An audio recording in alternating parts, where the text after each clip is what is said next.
Bienvenidos, exploremos un pedacito del universo. Mi nombre es Francesco Galiano Abanto y hoy vamos a explorar el libro Los 7 hábitos de la gente altamente efectiva, escrito por Stephen R. Covey. Vamos a revisar el capítulo 3. Si te llama la atención, puedes ir comentando, escribiendo, compartiendo con quien esté cerca tuyo. Y vamos a comenzar con este capítulo de este gran libro que traemos hoy, el capítulo 3. Primer hábito, sea proactivo. Principios de la vida personal. Comenzamos el capítulo con la siguiente cita de Henry David Thoreau. No conozco ningún hecho más alentador que la incuestionable capacidad del hombre para dignificar su vida por medio del esfuerzo consciente. Cerramos cita. Mientras lee o escucha este libro, trate de tomar distancia respecto de sí mismo. Trate de proyectar su conciencia hacia un rincón del techo y mírese leyendo, con el ojo de la mente. ¿Puede mirarse a sí mismo casi como si fuera otra persona? Intente ahora otra cosa. Piense en el estado de ánimo en el que se encuentra. ¿Puede identificarlo? ¿Qué está sintiendo? ¿Cómo describiría su presente estado mental? Piense ahora durante un minuto sobre cómo está trabajando su mente. ¿Es rápida y despierta? ¿Se siente dividido entre practicar este ejercicio mental y conjeturar lo que se pretende con él? Su capacidad para hacer lo que acaba de hacer es específicamente humana. Los animales no la poseen. La denominamos autoconciencia. Es la aptitud para pensar en los propios procesos de pensamiento. Esta es la razón de que el hombre posea el dominio de todas las cosas del mundo y de que pueda realizar progresos significativos de generación en generación. Por eso podemos evaluar y aprender de las experiencias de los otros, tanto como de las nuestras. Por eso podemos crear y destruir nuestros hábitos. No somos nuestros sentimientos, no somos nuestros estados de ánimo, ni siquiera somos nuestros pensamientos. El hecho mismo de que podamos pensar sobre estas cosas nos separa de las cosas y del mundo animal. La autoconciencia nos permite distanciarnos y examinar incluso el modo en que nos vemos. Ver el paradigma de nosotros mismos, que es el más fundamental para la efectividad. Afecta no solo a nuestras actitudes y conductas, sino también al modo en que vemos a las otras personas. Se convierte en nuestro mapa de la naturaleza básica de la humanidad. De hecho, mientras no tengamos en cuenta cómo nos vemos a nosotros mismos y cómo vemos a los otros, no seremos capaces de comprender cómo ven los otros y qué sienten acerca de sí mismos y de su mundo. Sin conciencia, proyectaremos nuestras propias intenciones sobre su conducta y, al mismo tiempo, nos consideraremos objetivos. Esto limita significativamente nuestro potencial personal y también nuestra capacidad para relacionarnos con los demás. Pero a causa de la singular capacidad humana de la autoconciencia, podemos examinar nuestros paradigmas para determinar si son principios basados en la realidad o están en función de condicionamientos y condiciones. El espejo social. Si la única visión que tenemos de nosotros mismos proviene del espejo social, del actual paradigma social y de las opiniones, percepciones y paradigmas de las personas que nos rodean, la concepción que tengamos de nosotros será como la imagen reflejada en los espejos deformantes de los parques de atracciones. Siempre te retrasas. ¿Por qué no puedes mantener las cosas en orden? Tienes que ser un artista. Comes como un cerdo. Me parece increíble que hayas ganado. Esto es tan simple, ¿por qué no lo comprendes? Estas imágenes están como desmembradas y carecen de proporción. A menudo son más proyecciones que reflejos. Proyectan las preocupaciones y las debilidades del carácter de las personas en las que se originan, y no nos proporcionan un reflejo correcto de lo que somos. El reflejo de los actuales paradigmas sociales nos dice que estamos en gran medida determinados por el condicionamiento y por ciertos requisitos. Aunque hayamos reconocido el tremendo poder del condicionamiento en nuestra vida, decir que estamos determinados por él, que no tenemos ningún control sobre esa influencia, genera un mapa totalmente distinto. Hay en realidad 3 mapas sociales, 3 teorías deterministas ampliamente aceptadas que independientemente o en combinación pretenden explicar la naturaleza del hombre. El determinismo genético dice básicamente que la culpa es de los abuelos. Es la razón de la que usted tenga mal genio. Sus abuelos eran irascibles y eso está en su ADN. El ADN pasa de generación en generación y usted lo ha heredado. Además, usted es irlandés y así son los irlandeses. El determinismo psicológico dice básicamente que la culpa es de los padres. Su educación, sus experiencias infantiles establecieron lo esencial de sus tendencias personales y la estructura de su carácter. A ello se debe que no le gusta estar rodeado de personas. Así es como lo educaron sus padres. Usted se siente terriblemente culpable si comete un error porque en su más profundo interior recuerda la impresión emocional recibida cuando usted era muy vulnerable, tierno y dependiente. Se recuerda el castigo, el rechazo, la comparación con los demás y los problemas emocionales, cuando uno no se comportaba de acuerdo con lo esperado. El determinismo ambiental dice que la culpa es del patrón o el jefe, o su esposa, su hijo adolescente, su situación económica o la política nacional. Alguien o algo de su ambiente es el responsable de su situación. Todos estos mapas se basan en la teoría de estímulo-respuesta, que solemos asociar con los experimentos de Pavlov. La idea básica es que estamos condicionados para responder de un modo particular a un estímulo concreto. ¿Con cuánta precisión y funcionalidad describen estos mapas el territorio? ¿Con cuánta claridad reflejan esos espejos la naturaleza verdadera del hombre?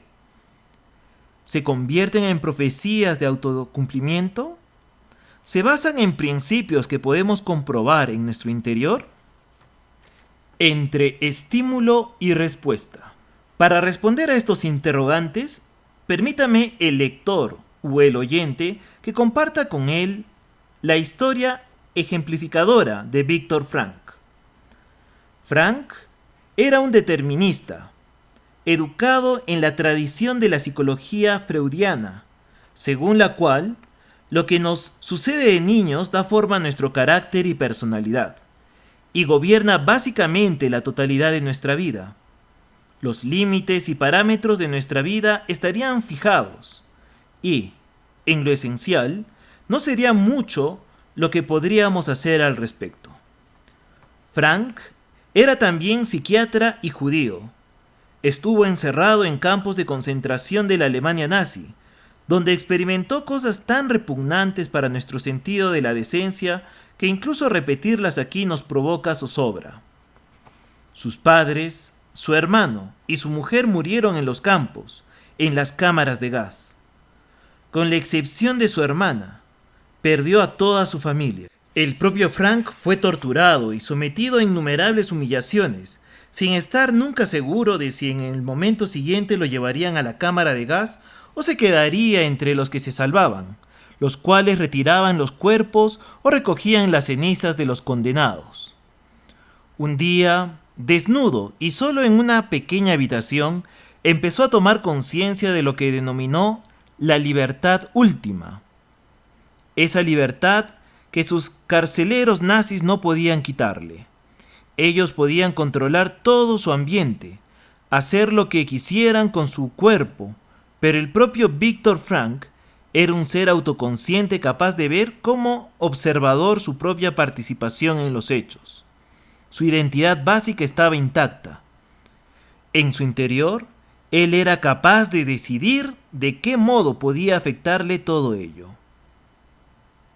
Entre lo que le sucedía o los estímulos y su respuesta estaba su libertad o su poder para cambiar esa respuesta. En medio de sus experiencias, Frankl se proyectaba hacia contextos distintos. Por ejemplo, se imaginaba dando conferencias ante sus alumnos después de haber sido liberado del campo de concentración. En el aula se describiría a sí mismo y expondría como lección lo que había aprendido durante la tortura. Por la vía de disciplinas de este tipo, mentales, emocionales y morales, usando principalmente la memoria y la imaginación, ejercitó su pequeña y embrionaria libertad, que entonces creció hasta llegar a ser mayor que la de sus carceleros nazis. Los nazis tenían más libertad exterior, más opciones entre las que podían elegir en su ambiente, pero él tenía más libertad interior, más poder interno para ejercitar sus opciones. Se convirtió en un ejemplo para quienes lo rodeaban, incluso para algunos de los guardias. Ayudó a otros a encontrar un sentido en su sufrimiento y dignidad en su vida de prisioneros.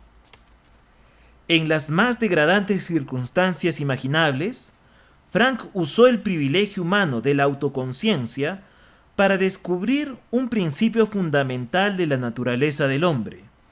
Entre el estímulo y la respuesta, el ser humano tiene la libertad interior de elegir. La libertad de elegir incluye los privilegios que nos singularizan como seres humanos.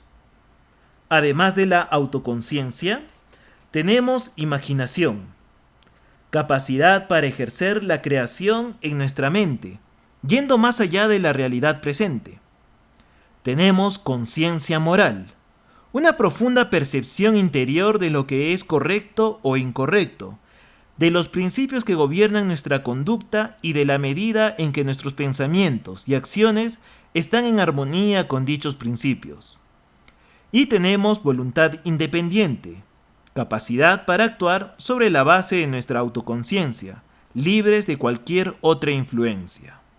Ni siquiera los animales más inteligentes tienen esos recursos. Podemos decir, con una metáfora tomada del lenguaje de la informática, que ellos están programados por el instinto o el adiestramiento, o por ambas cosas. Se los puede adiestrar para que sean responsables, pero no pueden asumir la responsabilidad de ese adiestramiento. En otras palabras, no pueden dirigirlo, no pueden cambiar la programación, ni siquiera tienen conciencia de ella. Pero como consecuencia de nuestros privilegios humanos, podemos formular nuevos programas para nosotros mismos, totalmente independientes de nuestros instintos y adiestramiento. Por ello, la capacidad del animal es relativamente limitada y la del hombre ilimitada. Pero si vivimos como animales, sobre la base de nuestros instintos, condicionamientos y condiciones, siguiendo los dictados de nuestra memoria colectiva, también nosotros seremos limitados. El paradigma determinista proviene primariamente del estudio de animales, como ratas, monos, palomas, perros, y de personas neuróticas y psicóticas. Si bien esto permite satisfacer ciertos criterios de algunos investigadores, como los de mensurabilidad y predictibilidad, la historia de la humanidad y nuestra propia autoconciencia nos dicen que este mapa en modo alguno describe el territorio. Nuestras dotes singularmente humanas nos elevan por encima del mundo animal. La medida en que ejercitamos y desarrollamos esas dotes nos da poder para desplegar nuestro potencial humano. Entre el estímulo y la respuesta está nuestra mayor fuerza, la libertad interior de elegir. La proactividad definida. Al describir los principios básicos de la naturaleza del hombre, Frank trazó un mapa preciso de sí mismo, a partir del cual empezó a desarrollar el primero y fundamental hábito de las personas que, en cualquier medio, son altamente efectivas: el hábito de la proactividad. Si bien la palabra proactividad es ahora muy común en los textos de dirección de empresas, se trata de un término que no se encuentra en la mayoría de los diccionarios. No significa solo tomar la iniciativa, significa que, como seres humanos, somos responsables de nuestra propia vida. Nuestra conducta es una función de nuestras decisiones, no de nuestras condiciones.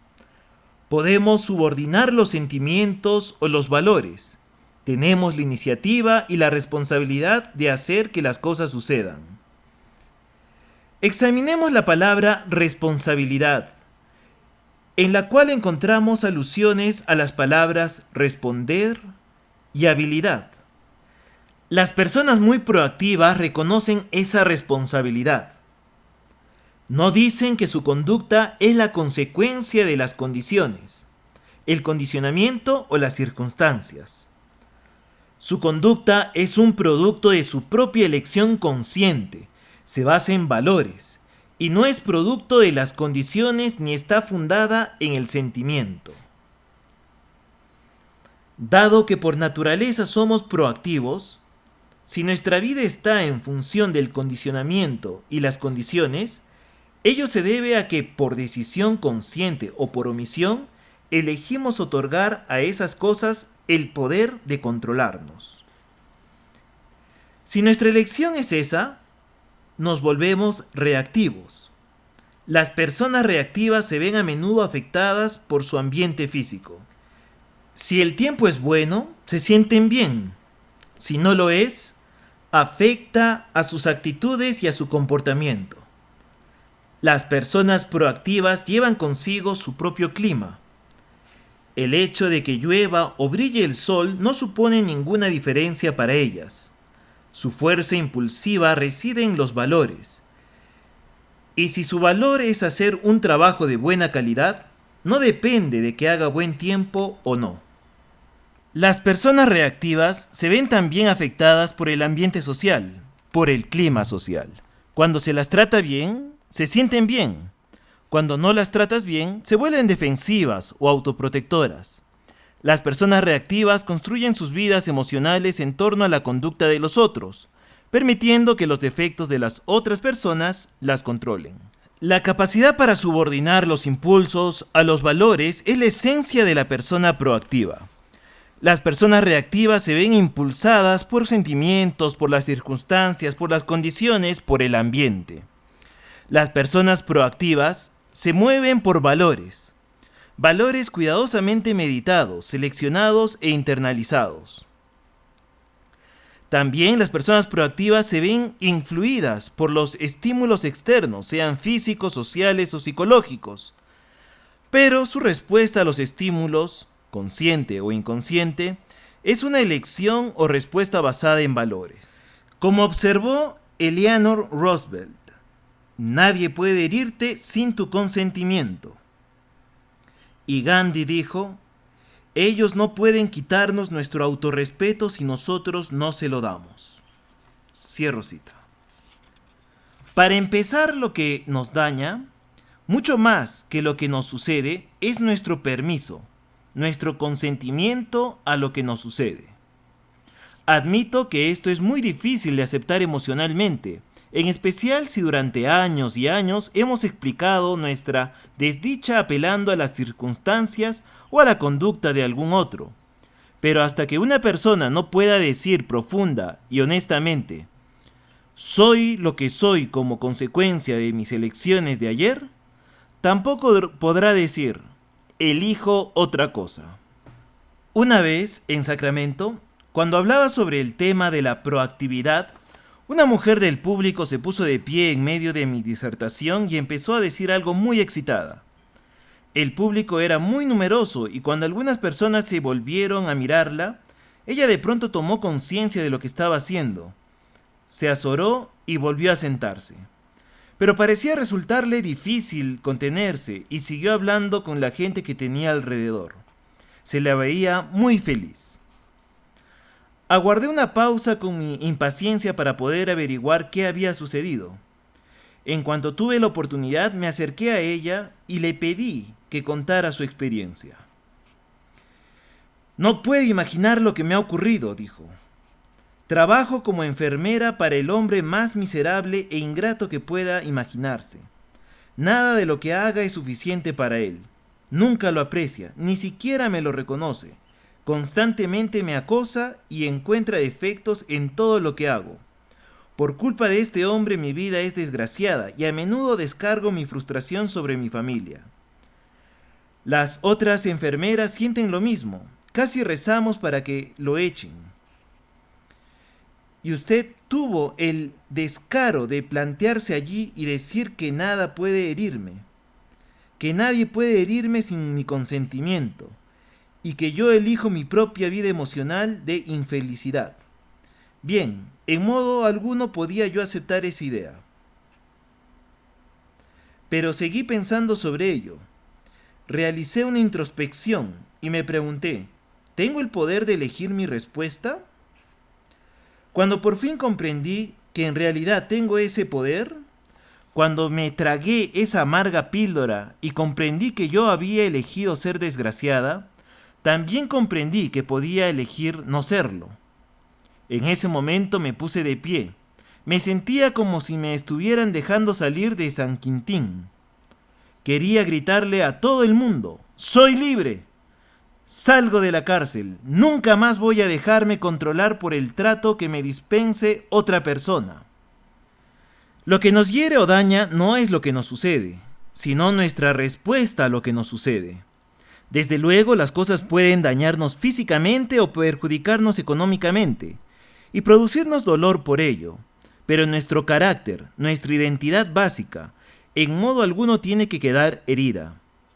De hecho, nuestras experiencias más difíciles se convierten en los crisoles donde se moldea nuestro carácter y se desarrollan las fuerzas internas, la libertad para abordar circunstancias difíciles en el futuro y para inspirar a otros la misma conducta. Frank es uno de los muchos que pudieron desarrollar su libertad personal en circunstancias difíciles, para animar e inspirar a otros.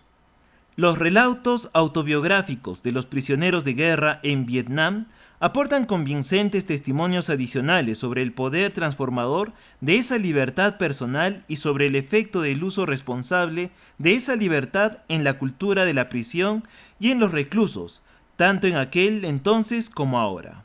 Todos hemos conocido a individuos que atravesaban circunstancias muy difíciles, tal vez una enfermedad terminal o una grave discapacidad física, conservando una extraordinaria fuerza emocional. ¿Cuánto nos inspira su integridad? Nada deja una impresión mayor, más duradera en otra persona que la conciencia de que alguien ha trascendido el sufrimiento, que ha trascendido la circunstancia y está encarnando y expresando un valor que inspira, ennoblece y eleva la vida. Uno de los momentos más inspiradores que Sandra y yo hemos vivido tuvo lugar durante un periodo de 4 años con una querida amiga nuestra llamada Carol, que tenía un cáncer devastador. Había sido nuestra madrina de bodas y era amiga de Sandra desde hacía más de 25 años. Cuando Carol se encontraba en las últimas etapas de su enfermedad, Sandra se dedicó a sentarse junto a su lecho ayudándola a escribir su historial personal. Volvía de aquellas sesiones difíciles y prolongadas casi transfigurada por la admiración que sentía por el valor de su amiga y su deseo de escribir mensajes especiales para sus hijos, que había que darles en diferentes etapas de su vida. Carol tomaba la menor cantidad de anestésicos posible, de modo que tenía pleno acceso a sus facultades mentales y emocionales. Entonces susurraba ante un grabador o directamente para Sandra, mientras ésta tomaba notas. Carol era tan proactiva, tan valiente, y estaba tan preocupada por los demás, que se convirtió en una enorme fuente de inspiración para muchas de las personas que la rodeaban. Nunca olvidaré la experiencia de mirar profundamente a los ojos de Carol el día antes de que falleciera y sentir, en esa agonía profunda, a una persona de enorme valía intrínseca. Pude ver en sus ojos una vida de carácter, contribución y servicio, así como de amor, preocupación y aprecio. A lo largo de los años, muchas veces he preguntado a algunos grupos de personas si han tenido la experiencia de acompañar a un moribundo que haya conservado una actitud tan admirable, comunicado tanto amor y compasión, y resistido de un modo tan incomparable hasta el mismo fin. Por lo general, más o menos la cuarta parte de la audiencia responde afirmativamente. Entonces pregunto quiénes no olvidarán nunca a esos individuos, quiénes se sintieron transformados, al menos temporalmente, por la inspiración de ese coraje, quienes se sintieron profundamente conmovidos y motivados a realizar actos más nobles de servicio y compasión. Casi inevitablemente levantan la mano las mismas personas. Viktor Frankl dice que hay 3 valores fundamentales en la vida: el de la experiencia o de lo que nos sucede, el creador o de lo que aportamos a la existencia, y el actitudinal o de nuestra respuesta en circunstancias difíciles, como por ejemplo enfermedades terminales. Mi propia experiencia confirma lo que sostiene Frankl, en el sentido de que el más alto de los 3 valores es el actitudinal. En otras palabras, lo que más importa es el modo en que respondemos a lo que experimentamos en la vida. Las circunstancias difíciles suelen dar origen a cambios de paradigma, a marcos de referencia totalmente nuevos, a través de los cuales la gente ve el mundo, se ve a sí misma, y ve a los otros y a los que la vida le pide. Su perspectiva más amplia refleja los valores actitudinales que nos elevan e inspiran a todos nosotros. Tomar la iniciativa. Nuestra naturaleza básica consiste en actuar, no en que se actúe sobre nosotros. Esto nos permite elegir nuevas respuestas a circunstancias particulares y además nos da poder para crear las circunstancias. Tomar la iniciativa no significa ser insistente, molesto o agresivo. Significa reconocer nuestra responsabilidad de hacer que las cosas sucedan. A lo largo de los años, frecuentemente he tenido la oportunidad de asesorar a personas que querían conseguir mejores empleos. Les he aconsejado mostrar más iniciativa, hacerse administrar test de intereses y aptitudes, estudiar la industria, incluso los problemas específicos que afrontan las organizaciones, y después elaboren una exposición efectiva para demostrar de qué modo sus capacidades pueden ayudar a resolver dificultades de la organización. Esto se llama venta de la solución, y es un paradigma clave del éxito comercial. La respuesta es, por lo general, el acuerdo. La mayoría de las personas advierten cuán poderosamente ese enfoque acrecienta sus posibilidades de encontrar empleo y progresar. Pero muchas de ellas no daban los pasos necesarios, no tomaban la iniciativa para llevar esa técnica a la práctica. No sé a dónde ir para someterme a los test de intereses y aptitudes. ¿Cómo estudiar los problemas de la industria y la organización? Nadie quiere ayudarme. No tengo la menor idea de cómo se realiza una exposición efectiva. Muchas personas esperan que suceda algo o que alguien se haga cargo de ellas, pero las personas que llegan a ocupar los buenos puestos son las proactivas, aquellas que son soluciones para los problemas, y no problemas ellas mismas, que toman la iniciativa de hacer siempre lo que resulte necesario, congruente con los principios correctos, y finalmente realizan la tarea. Cuando alguien de nuestra familia, aunque sea uno de nuestros hijos más pequeños, adopta una posición irresponsable y espera que algún otro se enfrente con las cosas o proporcione una solución, le decimos: usa tus R&I, recursos e iniciativas. En realidad, Antes que nosotros digamos nada, suele ocurrir que el quejoso se responde a sí mismo: ya lo sé, he de usar mis R e I, recursos e iniciativas. Mantener a las personas en el curso de la responsabilidad no es humillante, es afirmativo. La proactividad parte de la naturaleza humana y, aunque los músculos proactivos puedan encontrarse adormecidos, sin duda están en su lugar. Al respetar la naturaleza proactiva de las otras personas, por lo menos les proporcionamos un reflejo claro y no distorsionado de su figura en el espejo social. Desde luego, debe tenerse en cuenta el nivel de madurez del individuo. No podemos esperar una gran cooperación creativa de quienes se hallan en una profunda dependencia emocional. Pero por lo menos podemos afirmar su naturaleza básica y crear una atmósfera en la que las personas puedan aprovechar las oportunidades y resolver problemas, confiando cada vez más en sí mismas. Actúe o deje que los demás actúen por usted. La diferencia entre las personas que toman la iniciativa y las que no lo hacen equivale literalmente a la diferencia entre el día y la noche. No estoy hablando de un 25 o 50% de efectividad, hablo de un 5000% de diferencia.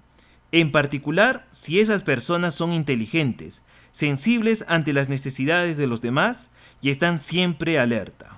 Crear en nuestra vida el equilibrio de efectividad PCP, o producción, capacidad de producción, requiere iniciativa. Hace falta iniciativa para desarrollar los 7 hábitos. Al estudiar los otros 6 hábitos, el lector verá que cada uno de ellos depende del desarrollo de los músculos proactivos. En todos los casos, es uno mismo quien tiene la responsabilidad de actuar.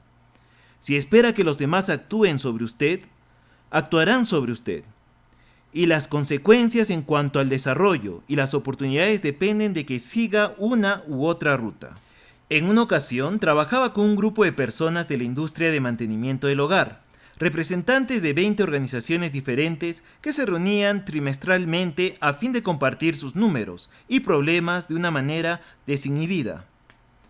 Vivíamos en una época de gran recesión y el efecto negativo en esa industria en particular era más grave aún que sobre la economía en general. Cuando empezamos, esas personas se sentían totalmente desanimadas. El primer día, plantearon una interrogante. ¿Qué nos está sucediendo? ¿Cuál es la causa? Las presiones ambientales eran poderosas, el desempleo se había generalizado, y muchas de esas personas estaban despidiendo a amigos para conservar la viabilidad de sus empresas. Al final del día, todos nos sentíamos aún más descorazonados. El segundo día, la pregunta fue: ¿qué nos va a pasar en el futuro? Estudiaron las tendencias ambientales con el supuesto reactivo subyacente de que éstas determinarían su futuro. Al final del segundo día, estaban aún más deprimidos. Las cosas iban a ir peor antes que se pusieran mejor, y todos lo sabíamos. De modo que en el tercer día decidimos centrarnos en la pregunta proactiva de: ¿cuál es nuestra respuesta?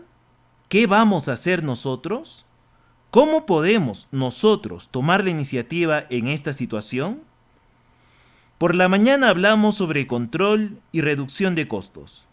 Se aportaron profusamente o abundantemente ideas sobre ambas áreas y después nos concentramos en cosas muy prácticas y factibles. Las reuniones concluyeron con un espíritu de excitación, esperanza y conciencia proactiva. Al final del tercer día, resumimos los resultados de la conferencia en una respuesta en 3 partes a la pregunta de ¿cómo está el negocio? Primera parte. Lo que nos está sucediendo no es bueno y las tendencias sugieren que será peor antes que mejore. Segunda parte.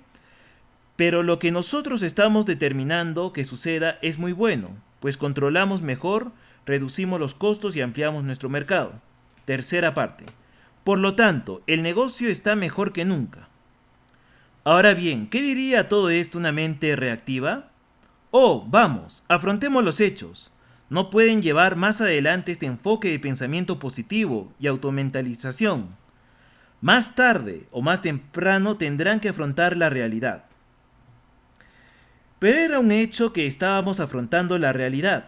Estábamos afrontando la realidad de las circunstancias del presente y las proyecciones respecto del futuro. Pero también afrontábamos la realidad de que teníamos el poder de elegir nuestra respuesta a las circunstancias y proyecciones.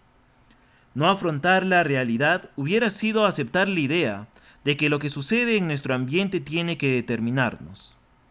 Las empresas, los grupos comunitarios, las organizaciones de todo tipo, incluso las familias, pueden ser proactivos.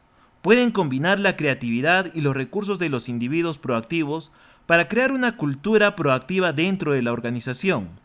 La organización no tiene por qué estar a la merced del ambiente.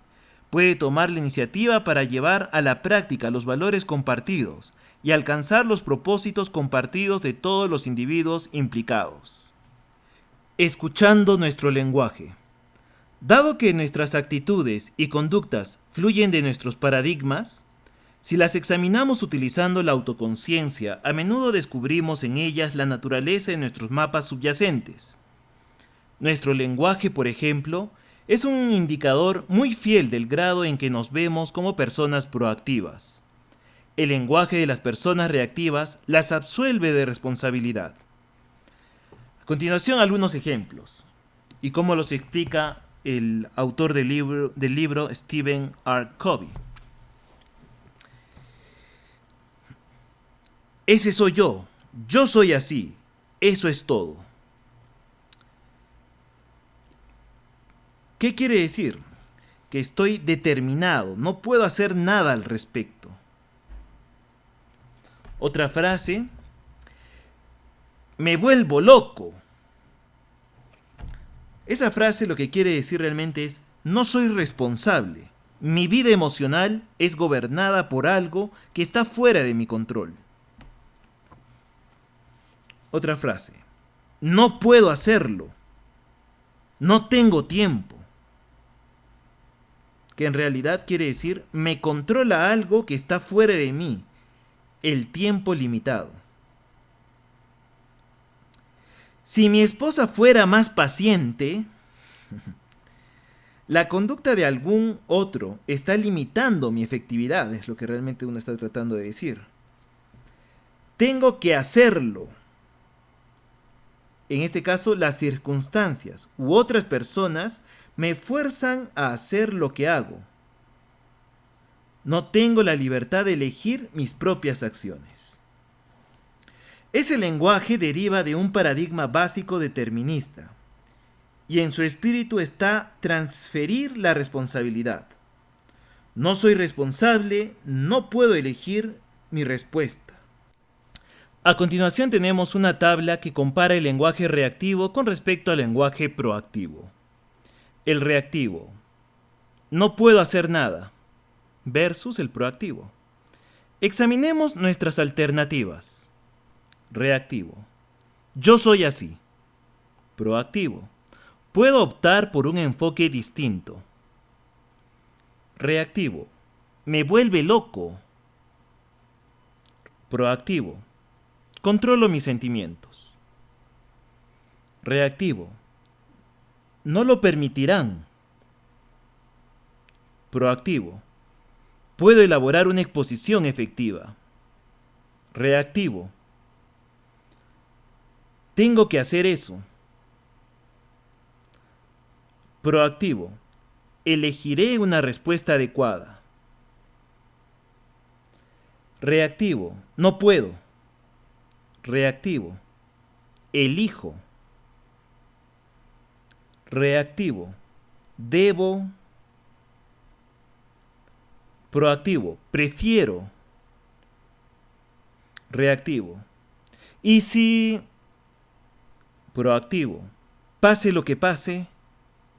Una vez me preguntó un estudiante, ¿me da permiso para faltar a clase? Tengo que viajar con el equipo de tenis. ¿Tienes que ir o has elegido ir? Le pregunté. Realmente tengo que hacerlo, exclamó. ¿Qué ocurriría si no lo haces? Me sacarían del equipo. ¿Te gustaría eso? Claro que no. En otras palabras, tú eliges ir porque así te lo ordena la consecuencia de seguir en el equipo. ¿Qué sucederá si te pierdes mi clase?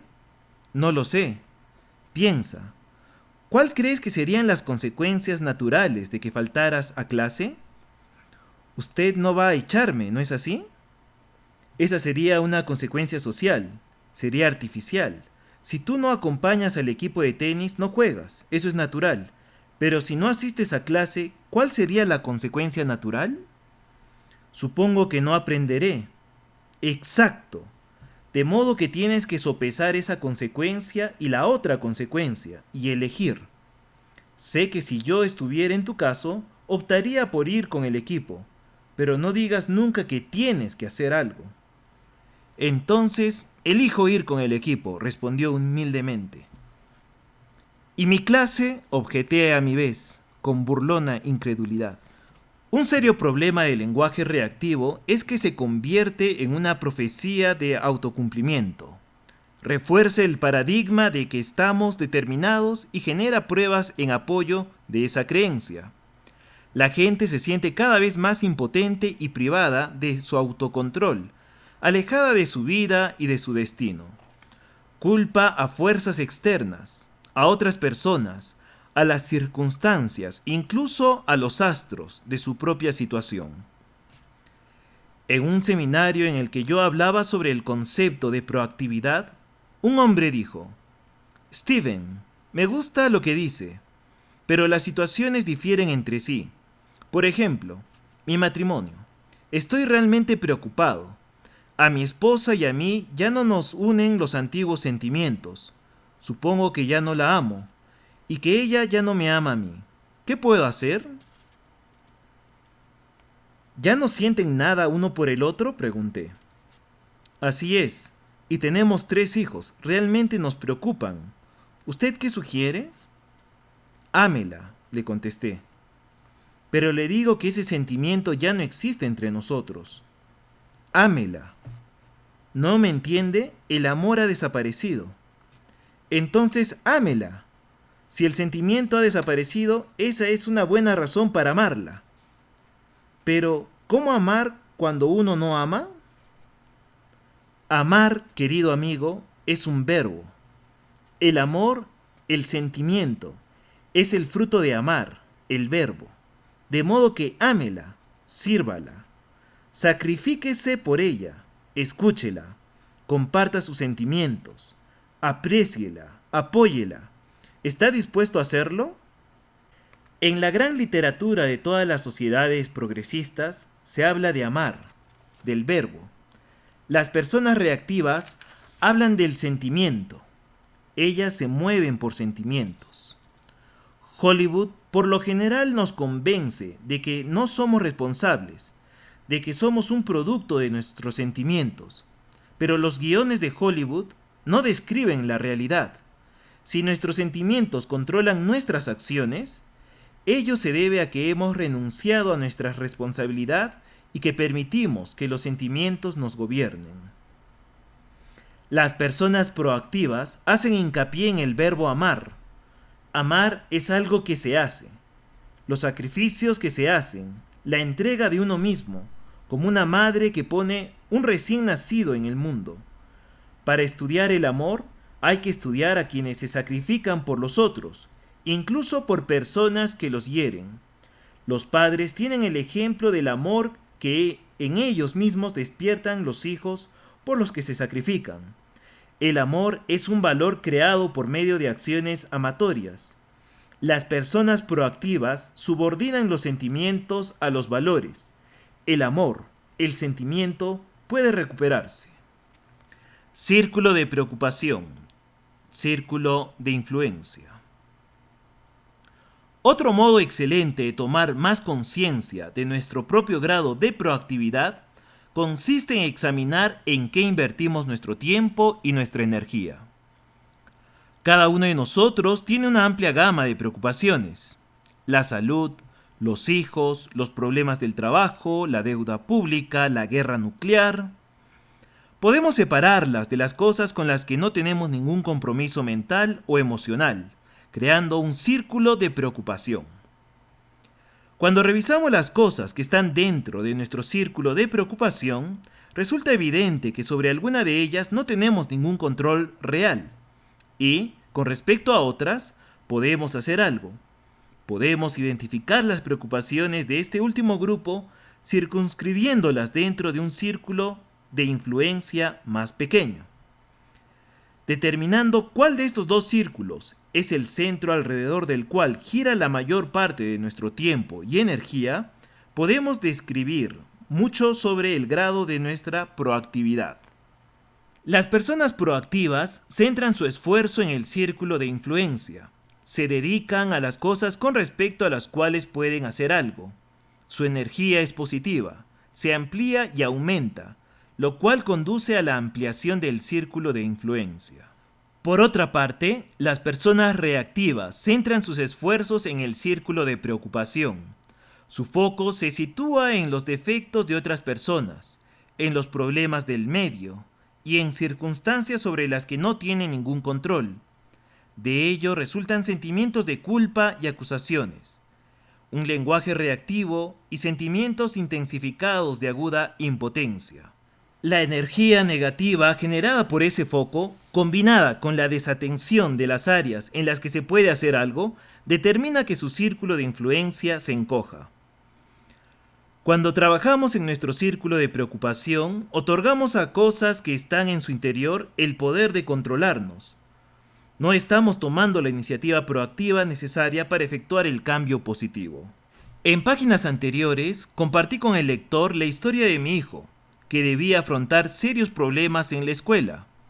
A Sandra y a mí nos preocupaban profundamente su aparente debilidad y el modo en que otras personas estaban tratándolo.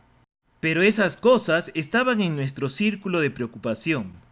Cuando centrábamos nuestros esfuerzos en ellas, no conseguimos nada, salvo intensificar nuestro sentimiento de inadecuación y desvalimiento, y reforzar la dependencia de nuestro hijo. Solo cuando pasamos a trabajar en nuestro círculo de influencia, cuando nos centramos en nuestros propios paradigmas, empezamos a crear una energía positiva que nos cambió a nosotros y finalmente influyó también en nuestro hijo, trabajando sobre nosotros mismos en lugar de preocuparnos por las condiciones. Pudimos influir en las condiciones.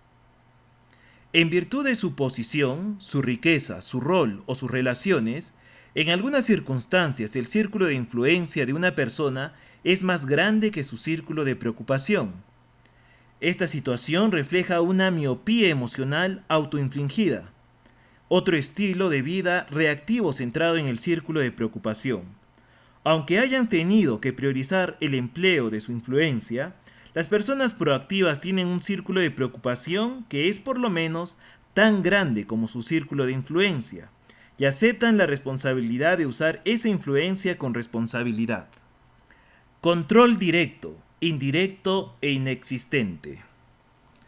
Los problemas que afrontamos caen en una de tres áreas posibles.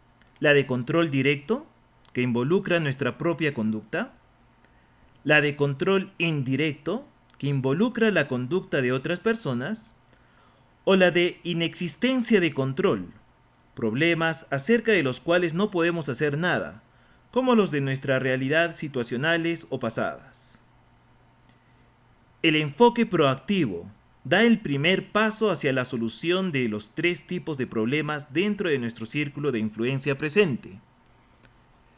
Los problemas de control directo se resuelven trabajando sobre nuestros hábitos. Están obviamente dentro de nuestro círculo de influencia. Son las victorias privadas de los hábitos 1, 2 y 3. Los problemas de control indirecto se resuelven cambiando nuestros métodos de influencia. Son las victorias públicas de los hábitos 4, 5 y 6.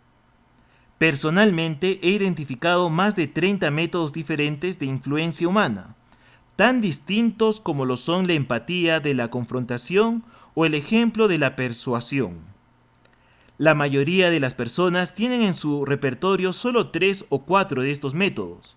Por lo general, empiezan por el razonamiento y, Si no les da resultado, pasan a la lucha o a la fuga. Resulta sumamente liberador aceptar la idea de que podemos aprender nuevos métodos de influencia humana, en lugar de tratar de usar constantemente los antiguos métodos inefectivos para poner en orden a los demás. Los problemas de inexistencia de control suponen asumir la responsabilidad de modificar nuestras actitudes. Sonreír, aceptar auténtica y pacíficamente estos problemas y aprender a vivir con ellos, aunque no nos gusten. De este modo, no les otorgamos el poder de controlarnos. Compartimos el espíritu de la oración de Alcohólicos Anónimos. Señor, concédeme coraje para cambiar las cosas que pueden y deben cambiarse, serenidad para aceptar las cosas que no pueden cambiarse, y la sabiduría para establecer la diferencia. Sea que el problema que nos afecta implique control directo, indirecto o inexistente, está en nuestras manos dar el primer paso hacia la solución.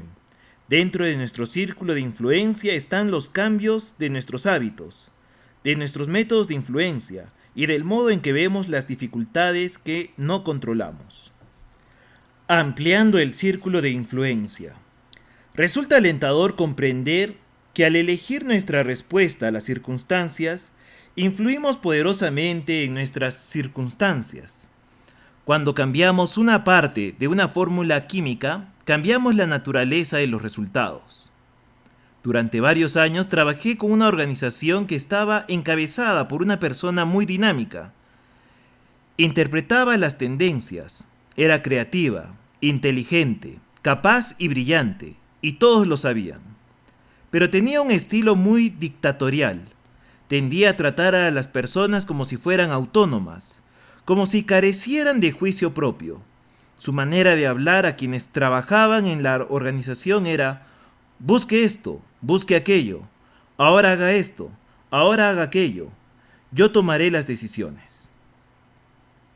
El efecto global fue que se ganó la antipatía de casi todo el equipo ejecutivo que lo rodeaba. Los funcionarios se reunían en los pasillos y se quejaban de él mutuamente. Discutían muy sutilmente, con claridad, como si trataran de solucionar la situación, pero lo hacían de modo incesante, absolviéndose de toda responsabilidad por las debilidades del presidente. No puedes imaginar lo que ha pasado esta vez, decía alguien. El otro día vino a mi departamento. Yo ya tenía todo organizado, pero él entró y me dio indicaciones totalmente diferentes. Tiró por la ventana todo lo que yo había estado haciendo durante meses. No sé cómo se supone que voy a seguir trabajando para él. ¿Cuánto faltará para que se jubile? Tiene solo 59 años, respondió alguien. ¿Crees que sobrevivirá 6 años más? No lo sé. Además, es el tipo de persona que probablemente quiera seguir trabajando. Pero uno de los ejecutivos era proactivo. Lo impulsaban valores, no sentimientos. Tomó la iniciativa, se anticipó, empatizó, interpretó la situación. No dejaba de ver los defectos del presidente, pero en lugar de criticarlo, los compensó. En los puntos en que el estilo del presidente era débil, procuró actuar como amortiguador para salvaguardar a su personal y convertir en irrelevantes esas debilidades. Y trabajó con los puntos fuertes del presidente, su visión, su talento, su creatividad. Este hombre se centró en su círculo de influencia. También era tratado como un autómata, pero hizo más de lo que se esperaba de él. Se anticipó a las necesidades del presidente, interpretó con empatía su preocupación subyacente, de modo que al llevarle información también le entregó su análisis y las recomendaciones basadas en ese análisis. Un día, cuando yo me encontraba con el presidente en calidad de asesor, me dijo: Steven, no puedo creer que ha hecho este hombre. No solo me entrega la información que le pedí, sino también información adicional, que es exactamente lo que necesitamos. Incluso la analiza en los términos de mis preocupaciones más profundas y agrega una lista de recomendaciones. Las recomendaciones son coherentes con el análisis y el análisis coherente con los datos. Una persona notable. Qué alivio no tener que preocuparme por ese sector de la empresa. Y en la reunión siguiente siguió diciéndoles, busque esto, busque aquello, a todos los ejecutivos, salvo a uno. A ese hombre le preguntó, ¿cuál es su opinión? El círculo de influencia de este último había crecido. Las mentes reactivas de los corredores empezaron a disparar sus municiones vindicativas sobre aquel hombre proactivo. Está en la naturaleza de las personas reactivas el absolverse de toda responsabilidad. Es mucho más seguro decir, no soy responsable. Si digo, soy responsable, corro el riesgo de tener que decir, soy irresponsable. Tal vez me resulte difícil admitir que tengo el poder de elegir mi respuesta, y que la respuesta que he elegido me lleva a sumarme a un ambiente negativo, en especial si durante años me he absuelto de toda responsabilidad por los resultados, apelando a las flaquezas de algún otro. De modo que esos ejecutivos se centraron en la consecución de más información, más municiones, más pruebas a favor de la idea de que no eran responsables. Pero este hombre del que hablo también fue proactivo respecto de ellos. Poco a poco, también fue creciendo su círculo de influencia en esa área. Siguió expandiéndose hasta que finalmente nadie, ni siquiera el presidente, adoptó una medida significativa para la organización sin que este ejecutivo participara y la aprobara de algún modo. Pero el presidente no se sentía amenazado, porque la fuerza de aquel hombre complementaba su propia fuerza y compensaba sus debilidades. De ese modo, él contaba con la fuerza de dos personas trabajando en equipo. El éxito de aquel hombre no dependía de las circunstancias. Muchos otros estaban en la misma situación. La diferencia residía en la respuesta que eligió, en el hecho de que se hubiera concentrado en su círculo de influencia. Algunas personas creen que proactivo significa arrogante, agresivo o insensible. No se trata de eso en absoluto. Las personas proactivas no son arrogantes, son listas, se mueven por valores, interpretan la realidad y saben lo que se necesita. Pensemos en Gandhi. Mientras que sus acusadores estaban en las cámaras legislativas, criticándolo porque no se unía a su círculo de retórica condenatoria del Imperio Británico por el sometimiento del pueblo indio, Gandhi expandía su círculo de influencia entre los campesinos, silenciosa, lenta e imperceptiblemente. Una ola de apoyo, confianza y fe le seguía en los campos.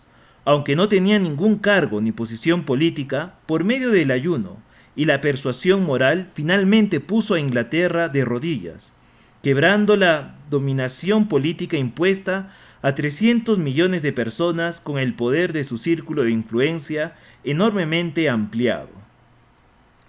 Los tener y los ser. Un modo de determinar cuál es nuestro círculo de preocupación consiste en distinguir los tener y los ser. El círculo de preocupación está lleno de tener. Por ejemplo, me sentiré contento cuando tenga casa propia. Si tuviera un jefe que no fuera tan dictador, si tuviera una esposa más paciente, si tuviera un hijo más obediente, si ya tuviera mi título, si tuviera más tiempo para mí. El círculo de influencia está lleno de ser. Puedo ser más paciente, ser sensato, ser cariñoso. El foco está en el carácter. Siempre que pensemos que el problema está allí afuera, este pensamiento es el problema. Otorgamos a lo que está ahí afuera el poder de controlarnos. El paradigma del cambio es entonces de afuera hacia adentro. Lo que está afuera tiene que cambiar antes que cambiemos nosotros. El enfoque proactivo consiste en cambiar de adentro hacia afuera, ser distinto. Y de esta manera provocar un cambio positivo en lo que está allí afuera. Puedo ser más ingenioso, más diligente, más creativo, más cooperativo. Uno de mis relatos favoritos aparece en el Antiguo Testamento y constituye una parte fundamental de la trama de la tradición judeo-cristiana. Es la historia de José, vendido como esclavo en Egipto por sus hermanos a la edad de 17 años. Podemos imaginar lo fácil que le hubiera resultado consumirse en la autocompasión como siervo de Putifar, obsesionarse con las maldades de sus hermanos y sus nuevos amos, y con todo lo que no tenía. Pero José fue proactivo, trabajó sobre el ser, y al cabo de poco tiempo estaba a cargo de la casa de Putifar y de todo lo que Putifar tenía, por la confianza que supo despertar en él.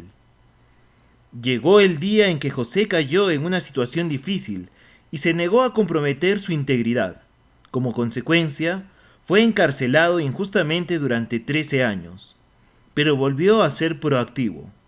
Trabajó en el círculo interior, en el ser y no en el tener, y pronto estuvo a cargo de la administración de la cárcel y finalmente de toda la nación egipcia, solamente subordinado al faraón.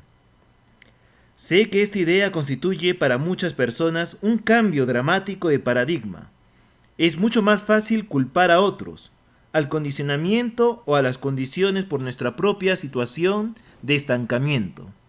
Pero somos responsables, tenemos habilidad de respuesta, de controlar nuestra vida y de influir poderosamente en nuestras circunstancias, trabajando sobre el ser, sobre lo que somos. Si tengo un problema en mi matrimonio, ¿qué es lo que gano mencionando continuamente los pecados de mi esposa? Al decir que no soy responsable, hago de mi vida una víctima impotente. También reduzco mi capacidad para influir en ella. Mi actitud de regañar, acusar y criticar simplemente hace que ella se sienta ratificada en sus propias flaquezas. Mi capacidad para influir positivamente en la situación se va desvaneciendo y desaparece. Si realmente quiero mejorar la situación, puedo trabajar en lo único sobre lo que tengo control, yo mismo. Puedo dejar de pretender poner en orden a mi esposa y trabajar sobre mis propios defectos. Puedo centrarme en ser un gran esposo, una fuente de amor y apoyo incondicionales. Con suerte, mi esposa sentirá el poder del ejemplo proactivo y responderá con la misma moneda. Pero, lo haga o no, el modo más positivo en que yo puedo influir en mi situación consiste en trabajar sobre mí mismo, sobre mi ser. Hay muchos otros modos de trabajar en el círculo de influencia. Ser un mejor oyente, un esposo más afectuoso, un mejor estudiante, un empleado más cooperativo y dedicado. A veces, lo más proactivo a nuestro alcance es ser feliz, sonreír auténticamente. La felicidad, como la desdicha, es una elección proactiva.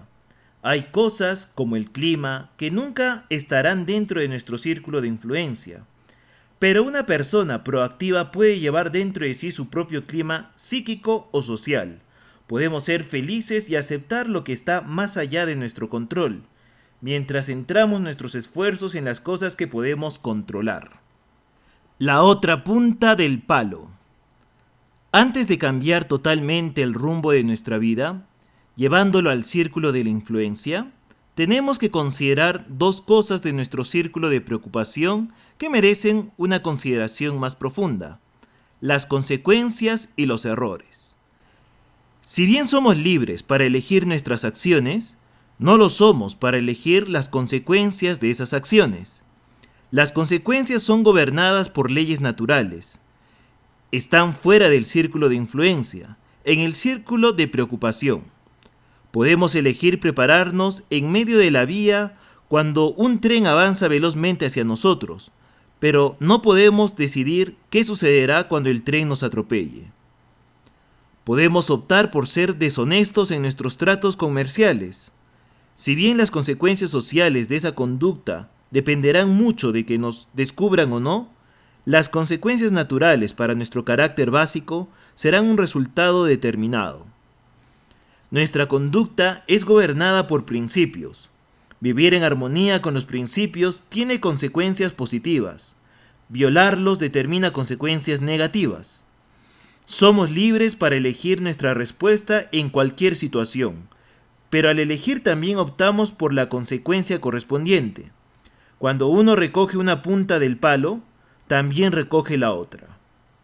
Sin duda, en la vida de todos hay momentos en los que recogemos lo que más tarde nos parece un palo equivocado. Nuestras elecciones tienen consecuencias que preferiríamos no padecer. Si pudiéramos elegir nuevamente, lo haríamos de otro modo. A esas elecciones las llamamos errores, y son la segunda cosa que merece una consideración más profunda. Para quienes están llenos de arrepentimiento, tal vez el ejercicio más necesario de proactividad consista en comprender que los errores pasados también están ahí afuera, en el círculo de preocupación. No podemos revocarlos, no podemos anularlos, no podemos controlar las consecuencias. Cuando uno de mis hijos jugaba al fútbol americano en el equipo de la universidad, aprendió a estirar su muñequera y soltarla bruscamente cada vez que él o alguien cometía un error, como un ejercicio de bloqueo mental, de modo que ese último error no afectara a la resolución y ejecución de la jugada siguiente. El enfoque proactivo de un error consiste en reconocerlo instantáneamente, corregirlo y aprender de él. Esto literalmente convierte el fracaso en éxito. El éxito, dijo T.J. Watson, fundador de la IBM, está en el lado opuesto del fracaso. Cierro cita. Pero no reconocer un error, no corregirlo ni aprender de él, es un error de otro tipo. Por lo general sitúa a la persona en una senda de autocondena y autojustificación, que a menudo implica la racionalización, mentiras racionales, destinadas a uno mismo y a los demás. Este segundo error, este encubrimiento, potencia el primero, le otorga una importancia desproporcionada y causa en las personas un daño mucho más profundo. No es lo que los otros hacen, ni nuestros propios errores lo que más nos daña, es nuestra respuesta. Si perseguimos a la víbora venenosa que nos ha mordido, lo único que conseguiremos será provocar que el veneno se extienda por todo nuestro cuerpo. Es mucho mejor tomar medidas inmediatas para extraer el veneno. Nuestra respuesta a cualquier error afecta a la calidad del momento siguiente. Es importante admitir y corregir de inmediato nuestros errores para que no tenga poder sobre el momento siguiente y para que volvamos a tener el poder. Comprometerse y mantener los compromisos. En el corazón mismo del círculo de influencia se encuentra nuestra aptitud para comprometernos y prometer, y para mantener compromisos y promesas. Los compromisos con nosotros mismos y con los demás, y la integridad con que los mantenemos son la esencia de nuestra proactividad. Allí también reside la esencia de nuestro crecimiento, gracias a las dotes humanas de la autoconciencia y la conciencia moral. Advertimos áreas de debilidad, áreas que hay que mejorar, áreas de talento que pueden desarrollarse, áreas que hay que cambiar o eliminar de nuestra vida. Cuando reconocemos y utilizamos nuestra imaginación y nuestra voluntad independiente para actuar sobre la base de esas percepciones, haciendo promesas, estableciendo metas y siéndole fieles, adquirimos la fuerza de carácter, el ser que hace posible todas las otras cosas positivas de nuestra vida. En este punto encontramos dos modos de mantener inmediato el control de nuestra vida. Podemos hacer una promesa y mantenerla, o establecer una meta y trabajar para alcanzarla. Al comprometernos y mantener nuestro compromiso, empezamos a establecer una integridad que nos proporciona la conciencia del autocontrol y el coraje y la fuerza de aceptar más responsabilidad por nuestra propia vida. Al hacer y mantener promesas a nosotros mismos y a otros, poco a poco nuestro honor pasa a ser más importante que nuestros estados de ánimo. El poder de comprometernos con nosotros mismos y de mantener esos compromisos es la esencia del desarrollo de los hábitos básicos de la efectividad. El conocimiento, la capacidad y el deseo están dentro de nuestro control. Podemos trabajar sobre cualquier de esos tres elementos para mejorar el equilibrio entre los tres. Al ampliarse el área de intersección, internalizamos más profundamente los principios en que se basan los hábitos y adquirimos fuerza de carácter para avanzar de modo equilibrado hacia una progresiva efectividad en nuestra vida. Proactividad, el test de los 30 días. No es necesario que pasemos por la experiencia de Fran en el momento de concentración para reconocer y desarrollar nuestra propia proactividad. Es en los acontecimientos ordinarios de la vida cotidiana cuando desarrollamos la capacidad proactiva para hacer frente a las extraordinarias presiones de la vida. Así nos comprometemos y mantenemos los compromisos. Así resolvemos un atasco de tráfico. Así respondemos a un cliente encolarizado, a un chico desobediente. Así vemos nuestros problemas y es allí donde concentramos nuestras energías. Es el lenguaje que usamos. Desafío al lector o al oyente a que ponga a prueba el principio de la proactividad durante 30 días. Simplemente inténtelo y vea lo que sucede. Durante 30 días trabaje solo en un círculo de influencia. Plantéese pequeños compromisos y manténgalos. Sea una luz, no un juez. Sea un modelo, no un crítico. Sea una parte de la solución, no parte del problema. Ensaye el principio en su matrimonio, en su familia, en su empleo. No aduzca defectos de otras personas. No aduzca sus propias debilidades. Cuando cometa un error, admítalo, corríjalo y aprenda de él, inmediatamente. No culpe ni acuse. Trabaje sobre las cosas que controla. Trabaje sobre usted. Trabaje sobre el ser. Vea las debilidades de los otros con compasión, no acusadoramente.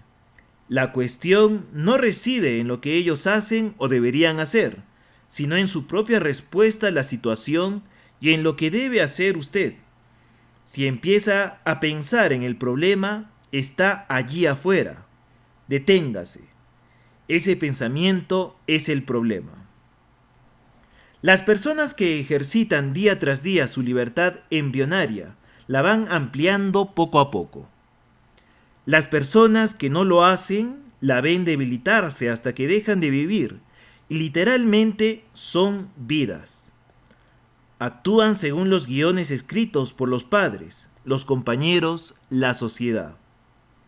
Somos responsables de nuestra propia efectividad, de nuestra felicidad y, en última instancia, diría que de la mayor parte de nuestras circunstancias.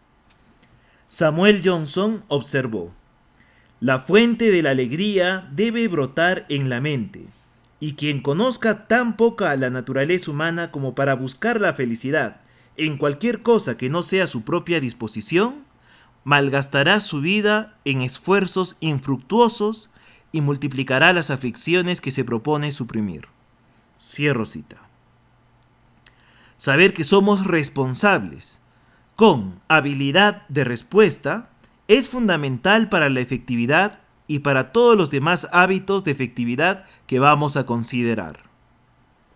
Sugerencias prácticas. Número 1. Durante un día, preste atención a su lenguaje y al lenguaje de las personas que lo rodean. ¿Con cuánta frecuencia usa y escucha frases reactivas como sí, no puedo, debo o tengo que? Número 2. Identifique una experiencia que tal vez deba afrontar en un futuro inmediato y en la que, sobre la base de su experiencia pasada, es probable que se comporte reactivamente. Pase revista a la situación en el contexto de su círculo de influencia. ¿Cómo puede responder proactivamente? Tómese algunos minutos y cree vívidamente la experiencia en su mente. Véase respondiendo de manera proactiva. Recuerde la brecha que existe entre estímulo y respuesta. Comprométase consigo mismo a ejercer su libertad de elegir. 3. Escoja un problema de su vida laboral o personal que le resulte frustrante. Determine si se trata de un problema de control directo, de control indirecto o de control inexistente. Identifique el primer paso que puede dar en su círculo de influencia para resolverlo y dé ese paso. 4. Ensaye el test de proactividad de los 30 días. Tome conciencia del cambio en su círculo de influencia. Y así damos fin a este tercer capítulo del libro Los 7 hábitos de la gente altamente efectiva de Stephen R. Covey. Y este primer hábito que se trata en este capítulo es el de ser proactivos. Y el ser proactivos tiene que ver con trabajar en nosotros mismos, en actuar y no echar la culpa a terceros. Entre ellos existen algunos paradigmas sociales, entre ellos destaca el genético, el psíquico y el ambiental. A veces decimos que somos así porque es algo genético, está en nuestro ADN. Echamos la culpa a nuestros antepasados. También está el psíquico, donde echamos la culpa a la educación, que se nos dio una impresión emocional cuando éramos personas vulnerables, tiernas y dependientes. Es decir, se nos educó mal. Y por último, uno ambiental, en el cual nosotros hacemos o damos la culpa a alguien o algo. Al patrón, al jefe, es culpa de mi esposa, de mi hijo, de la situación nacional, del gobierno, etcétera, etcétera. Entonces, como seres proactivos, en vez de echar la culpa a otros, debemos de trabajar en nosotros mismos. Ante diferentes estímulos, nosotros debemos de dar buenas respuestas. Nosotros, como seres autoconscientes, debemos de tener la capacidad de decidir de qué modo puede afectarnos todo lo que nos rodea, de manera positiva. Como seres humanos, tenemos la libertad interior de elegir cómo dar respuesta a todo tipo de situación. Somos seres humanos maravillosos que tienen no solamente autoconciencia, sino también imaginación, conciencia moral, voluntad independiente para actuar. Como consecuencia de nuestros privilegios humanos, podemos formular nuevos programas para nosotros mismos, podemos autoprogramarnos cómo reaccionar ante cada situación. Tenemos que recordar lo que dice Stephen R. Covey, que entre el estímulo y la respuesta está nuestra mayor fuerza, la libertad interior de elegir. Es por ello que debemos de ser proactivos, tomar la iniciativa, ser responsables de nuestra propia vida. Tenemos que tener la iniciativa y la responsabilidad de hacer que las cosas sucedan.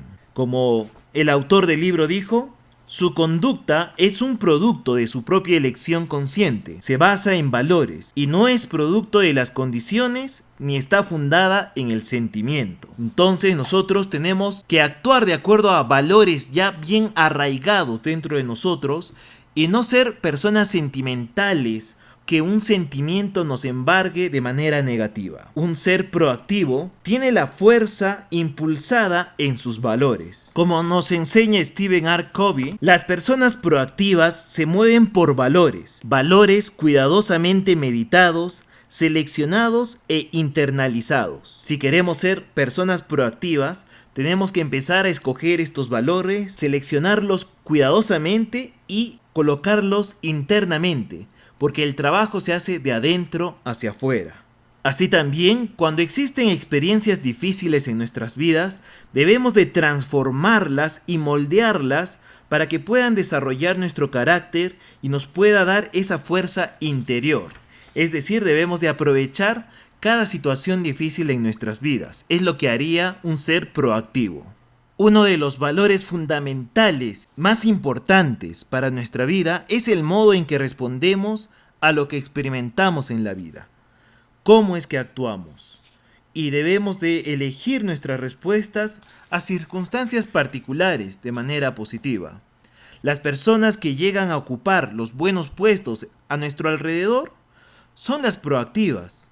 Son aquellas que son soluciones para los problemas. Son personas que van usando sus recursos e iniciativas para el bien. También aprendemos que nosotros debemos de actuar, porque si nosotros no actuamos, los demás actuarán sobre nosotros. Es por ello que debemos de tomar la iniciativa. Y para poder tomar la iniciativa, nosotros debemos de usar nuestra inteligencia. Debemos de ser sensibles ante las necesidades de los demás y estar siempre alerta. No debemos esperar que alguien más se dé cuenta de esas necesidades o alguien más nos diga, hey, va a pasar tal cosa, ¿no? O haz esto, muévete. En todos los casos es uno mismo quien tiene la responsabilidad de actuar por sí mismo.